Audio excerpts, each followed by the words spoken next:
fascinant, c'est le mélange entre l'approche historique, scientifique, et le narratif biblique que l'on considère comme étant une réalité historique. Quand il y a eu des débats à l'Académie des sciences en 1766 sur les sciences qu'il fallait accepter, eh bien, on a rejeté l'histoire. On a rejeté l'astrologie, mais on a rejeté aussi l'histoire. Et on avait raison déjà à cette époque-là. On disait, mais l'histoire, elle est constituée de toutes sortes de fables. Et une science qui est fondée sur des fables ne mérite pas d'être à l'Académie du Royaume des sciences.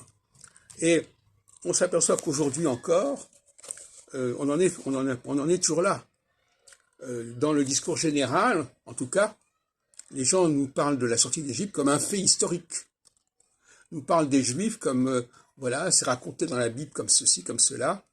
Donc, il y a une surimposition de la réalité historique par un narratif biblique dont j'ai montré qu'il était extrêmement discutable et contestable, puisqu'il était inspiré plus par les royaumes dissidents du nord que par le royaume légitime du sud, celui de Juda et de Jérusalem.